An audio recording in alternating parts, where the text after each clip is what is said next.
5 orang terluka dalam serangan penikaman di Skotlandia oleh seorang pria kulit putih akibat meningkatnya retorika Islamofobia yang telah kita semua saksikan akhir-akhir ini.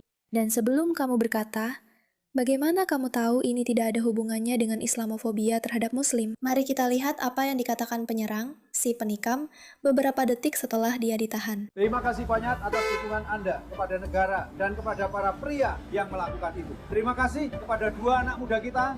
Kami benar-benar berterima kasih. Terima kasih banyak. Jadi, bagi kalian yang tidak mengerti aksennya, saya sudah berkali-kali bilang, saya melindungi negara dari para bajingan Muslim ini, yang memperkosa putri-putri muda kita, memperkosa anak-anak kita. Cukup sudah. Saya sudah tidak tahan lagi. Oke, saya rasa sudah cukup jelas apa motif di balik serangan penikaman ini. Dan saya ingin membicarakannya karena, seperti yang sudah kalian tahu, kita sering membahas hal-hal gila yang terjadi di Inggris, khususnya sekarang dengan penyelidikan geng grooming ini. Jika kalian belum mendengar tentang mungkin skandal politik terbesar sepanjang masa, dan menurut saya, skandal ini bahkan lebih besar daripada yang terjadi dengan berkas Epstein, kita sedang membicarakan 150.000 perempuan muda, sebagian besar berkulit putih, di Inggris, yang secara sistematis menjadi korban grooming dan kekerasan geng. Dan pemerintah menutupinya. Sistem medis seperti NHS juga menutupinya. Dewan lokal pun menutupinya. Dan tentu saja, komunitas Muslim juga tidak membuat keributan tentang hal ini, karena sudah cukup jelas bahwa kamu tidak bisa menutupi sesuatu seperti ini kecuali ada sistem yang berusaha membuat semua orang diam dan bungkam karena mereka takut akan serangan semacam ini. Mereka takut akan tuduhan rasisme yang akan muncul jika mengungkap kisah yang begitu gila ini. Sekarang, ketika kisah ini terungkap, masyarakat Inggris yang sudah merasa sangat marah dan frustrasi akibat berbagai hal yang terjadi selama beberapa tahun terakhir hampir mencapai titik didih. Menurutku, kata hampir mungkin terlalu meremehkan. Mulai dari pemenggalan kepala seorang pria di Belfast, hingga fakta bahwa Inggris sekarang jelas-jelas melarang media sosial. Hampir saja melarang aksi unjuk rasa oleh Tommy Robinson dan menghentikan para demonstran sayap kanan masuk. Dan seterusnya, dan seterusnya, dan seterusnya. Masalah imigrasi yang meningkat di Inggris, Skotlandia, dan Irlandia membuat banyak orang sangat-sangat khawatir. Dan kita tahu seperti apa retorika Muslim seputar hal ini selama ini. Kamu tidak boleh mengatakan apapun tentang itu. Itu membuatmu dianggap rasis. Kamu tidak bisa menyebut semua Muslim sebagai Islamis. Kamu tidak bisa mengatakan bahwa mereka semua buruk untuk masyarakat kita. Dan dalam banyak hal, mereka benar. Mereka memang benar. Tapi sebelum kita membahas lebih dalam tentang bagaimana para politisi menanggapi peristiwa yang sangat memilukan ini, dan tentu saja bagaimana para Islamis mencoba memutar balikannya, mari kita lihat apa yang sebenarnya terjadi pada saat serangan itu. Karena itu tidak menyenangkan. Dan sebagai pengingat untuk semua orang yang lebih sensitif di sini, seharusnya ada peringatan pemicu. Pertama-tama, pria itu tidak mengenakan baju. Jadi inilah orangnya. Dia berjalan-jalan sambil membawa pisau. Menurutku, itu sendiri sudah cukup menakutkan. Tidak membantu juga karena dia punya tato dan tidak mengenakan baju yang membuatnya terlihat seperti orang gila. Dan sekarang, dia mulai berlari ke arah orang-orang. Hal seperti itu jelas tidak akan saya sukai. Sekarang, menurutku kita bisa berasumsi hanya dari rekaman ini. Saat dia mencoba mendobrak pintu dan menusuk kaca, bahwa dia jelas tidak berniat menggunakan pisau di tangannya itu untuk hal yang baik. Dan yang menarik untuk dicatat adalah berapa banyak orang yang hanya lewat begitu saja, seolah-olah semuanya benar-benar baik-baik saja, sibuk dengan ponsel mereka. Oke, ini adalah momen ketika dia ditahan oleh polisi atau ditangkap. Dan kamu bisa mendengar teriakan orang-orang, sepertinya dari dalam toko. Aku tidak yakin. Yang berteriak, tidak, tidak, tidak. Dan syukurlah mereka berhasil mencegahnya masuk. Kita memang harus lagi ini melindungi negara dari para negosiawan dan bajingan yang memperkosa anak-anak perempuan kita, memperkosa anak-anak kita. Cukup sudah. Saya sudah muak. Apakah pria itu? Saya rasa mungkin sebelumnya. Saya tidak tahu kenapa dia. Apakah itu tembakan ke kaca depannya? Tidak jelas. Itu sendiri sudah menarik. Ini polisi datang untuk menemukannya, sepertinya, di lokasi kejadian. Muslims. Mari kita dengarkan. Orang itu agak kehilangan akal, melepas bajunya, berlari di jalan mengejar orang-orang dengan parang, sambil berteriak, "Gue muak sama kalian, Muslim sialan!" Di sisi positifnya, sepertinya tidak ada yang benar-benar terluka. Dan sekarang dia sudah diamankan. Itu tidak benar. Ada orang yang terluka. Maaf, aku tidak tahu harus berbuat apa. Aku tidak tahu.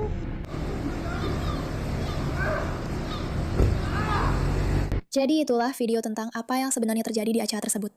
Dan tentu saja ada tanggapan dari Keir Starmer. Sangat mengerikan.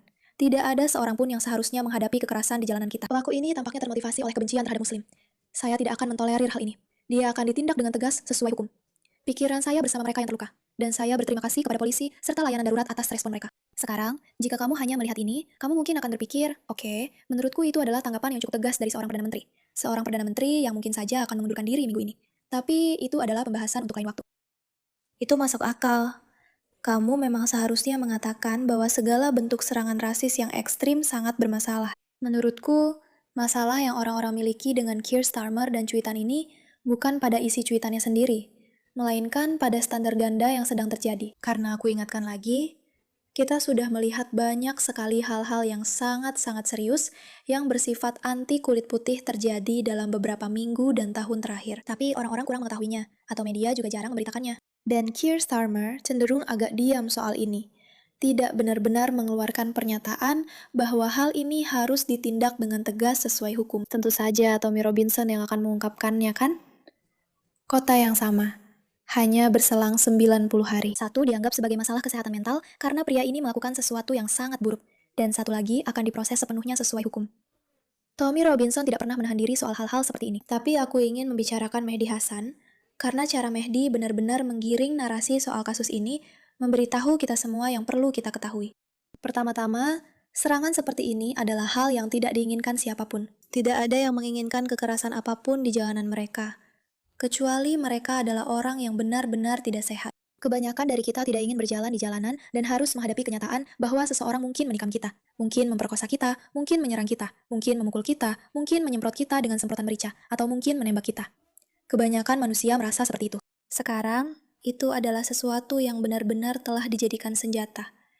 Dijadikan senjata melawan orang-orang biasa di Inggris. Karena mereka telah menciptakan ketakutan yang begitu luar biasa. Bahwa jika Anda mengatakan apapun tentang masalah-masalah yang semakin meningkat di masyarakat Anda akan menjadi orang yang bertanggung jawab. Sepenuhnya bertanggung jawab atas tindakan kekerasan semacam ini. Dan itu semakin diperparah oleh fakta bahwa sekarang mereka bisa menangkap Anda hanya karena unggahan di media sosial, yang menurut mereka bisa saja berpotensi mendorong seseorang melakukan sesuatu. Bukan dampak langsung. Bukan karena Anda menulis unggahan ini, lalu seseorang melakukan sesuatu dan mereka mengatakan serta mengaitkannya dengan Anda. Bukan. Hanya berpotensi saja. Potensi dari apa yang Anda katakan bisa saja menyebabkan kerusakan seperti ini. Dan saat ini di Inggris, video seorang pria yang berkata, "Kalian Islamis, kalian hajingan Islamis." Video ini sedang memberikan kesempatan kepada para Islamis yang telah menutupi keberadaan geng-geng eksploitasi seksual dan menutupi kegilaan yang terjadi di Inggris. Video itu telah memberikan mereka semua amunisi yang selama ini mereka harapkan untuk membuktikan bahwa kalian tidak bisa mengungkap hal-hal seperti ini. Kalian tidak bisa membicarakan hal-hal seperti ini. Karena jika kalian melakukannya, kalian akan dianggap bertanggung jawab atas rasisme.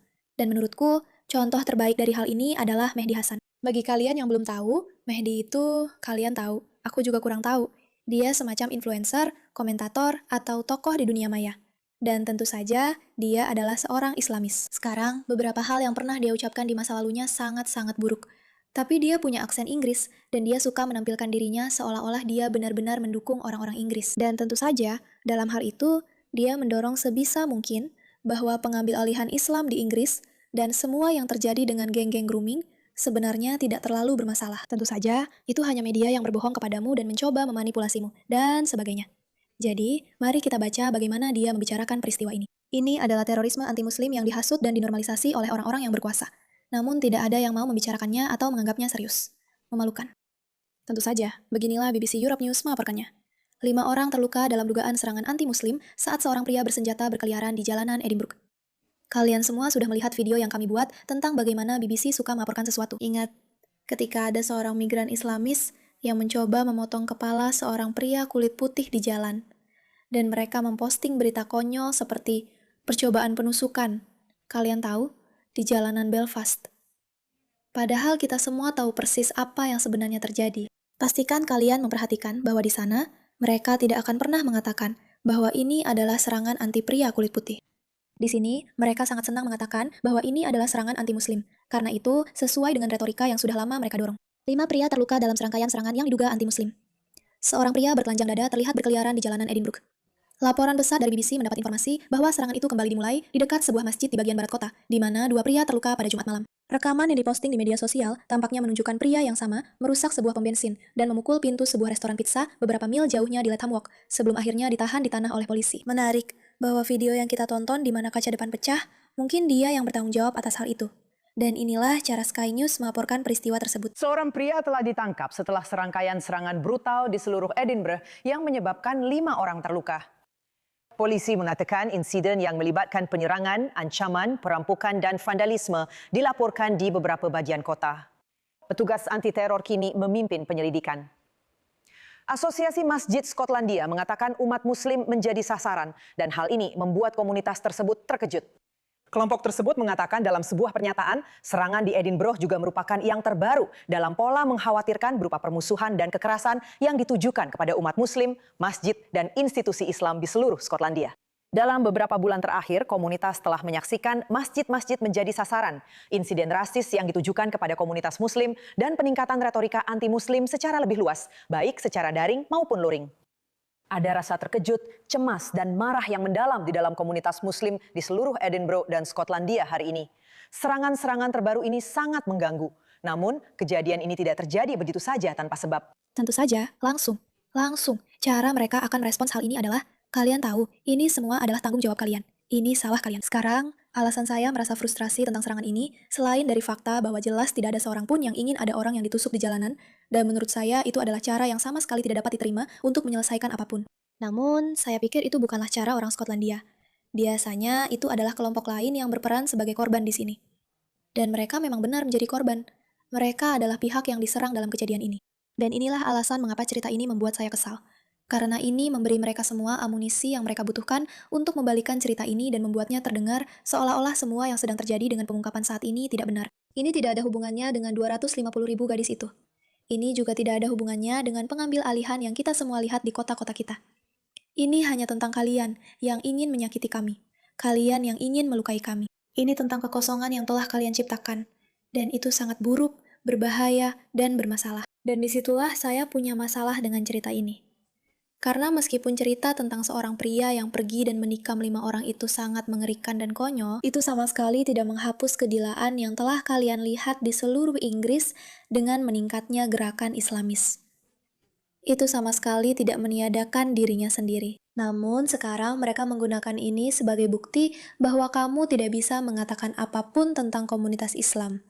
Karena kamu akan dianggap bertanggung jawab atas pria gila di Skotlandia yang keluar rumah tanpa mengenakan baju. Dan kita melihat ini dengan cukup cepat dari beberapa politisi favorit kita.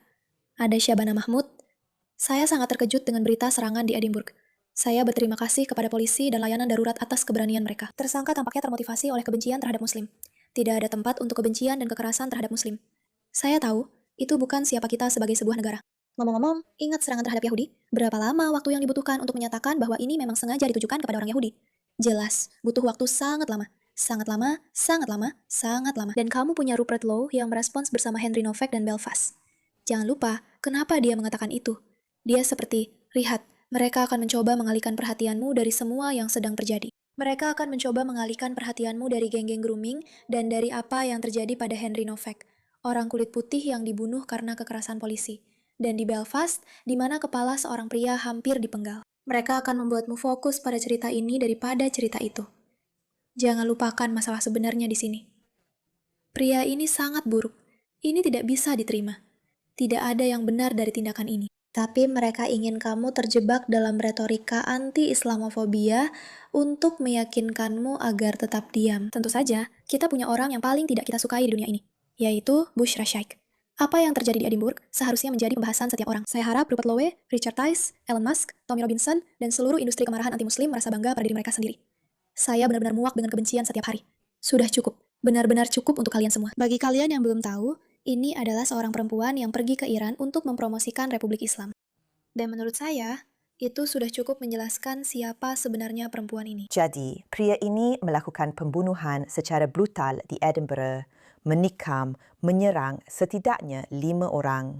Semua dari mereka terluka. Jelas ini adalah tindakan terorisme, serangan anti-Muslim. Seseorang yang kemudian mengatakan bahawa dia melakukan ini karena ingin membersihkan Britania Raya dari bajingan Muslim. Oke, sekarang mari kita lihat profil Bushra Shaikh sebentar. Karena saya tertarik untuk melihat apakah ada sesuatu di sini. Sesuatu tentang apa yang terjadi dengan geng-geng grooming, yang merupakan cerita besar. Ini cerita yang lebih besar. 250.000 gadis muda diperkosa secara berkelompok dengan sengaja oleh sebuah sistem yang terorganisir dan ditutupi oleh pemerintah adalah cerita yang lebih besar daripada 5 orang yang ditusuk oleh orang gila. Dibuat di Inggris, berdarah Pakistan, berakar Asia Barat, dan bangga dengan keduanya. Mari kita lihat. Kita punya hal-hal anti-Israel. Dia juga memanggil orang-orang yang membencinya. Aku tertarik. Aku ingin melihatnya. Oke, ini komentarnya. Pelaku terbesar pemerkosaan berbasis kelompok adalah para penjajah. Geng-geng grooming dalam skala global. Itu yang dia katakan tentang geng-geng grooming. Beberapa orang melihat korban geng grooming dan ingin mereka mendapatkan keadilan. Rupert Lowe sepertinya melihat mereka sebagai kesempatan untuk mendorong propaganda anti-Islamnya. Eksploitasi yang sangat parah. Benar-benar menjijikan. Laporan independen ini menyimpulkan bahwa klaim tersebut sangat dibesar-besarkan dan tidak didasarkan pada bukti yang dapat dipercaya. Sungguh bajingan. Jadi dia memposting di sini bahwa cerita ini tidak benar. Oke, jadi inilah orang yang sedang kita bicarakan. Supaya kalian semua punya konteks tentang siapa Bushra Shaikh dan kenapa dia memposting tentang hal ini. Tapi di minggu yang sama ketika Rupert Lowe mengeluarkan laporan palsunya tentang pemerkosaan geng, Mehdi Hasan juga ada, dengan klaim palsu bahwa Muslim memperkosa 250.000 gadis kulit putih. Dan di minggu yang sama, Elon Musk ikut menyebarkan. Jangan dengar, ini terjadi. Ada yang terkejut? Mereka memprovokasi kekerasan terhadap Muslim dan memberanikan para ekstremis. Mari kita perjelas. Ini adalah pemimpin Partai Hijau. Kebencian anti-Muslim yang kejam dari para politisi dan teman triliuner mereka, Elon Musk, menciptakan kondisi untuk serangan keji seperti ini. Saya menyatakan solidaritas besar kepada komunitas Muslim di Edinburgh dan di tempat lain. Tentu saja. Yang tidak mereka sebutkan dan tidak mereka bicarakan di sini adalah kenyataan bahwa serangan Islamofobia mungkin sedang meningkat. Tetapi bagaimana dengan segala sesuatu yang datang seiring dengan meningkatnya Islamisasi? Inilah yang ingin mereka jadikan fokus Anda. Ini adalah pola yang sangat jelas.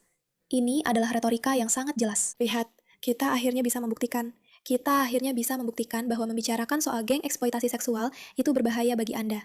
Karena itu berarti 5 orang mungkin akan ditikam di Skotlandia. Tidak. Peningkatan penikaman, peningkatan serangan, peningkatan penggunaan terorisme sebagai bentuk menyampaikan pesan politik berasal dari suatu tempat dan itu bukan berasal dari orang Skotlandia. Mari kita perjelas itu. Mari kita ingatkan diri kita tentang hal itu. Dan mari kita ingat bahwa, ya, tidak apa-apa untuk mengecam serangan teroris terhadap sekelompok orang. Karena itu adalah hal yang sangat buruk untuk dilakukan.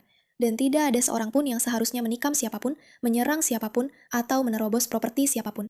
Tapi fakta bahwa itu terjadi tidak berarti bahwa kebangkitan Islamis di Inggris tidak langsung menjadi masalah. Dan fakta bahwa juru bicara utama Islamis langsung memanfaatkan narasi itu, sepertinya sudah cukup menjelaskan semua yang perlu kamu ketahui tentang cerita ini.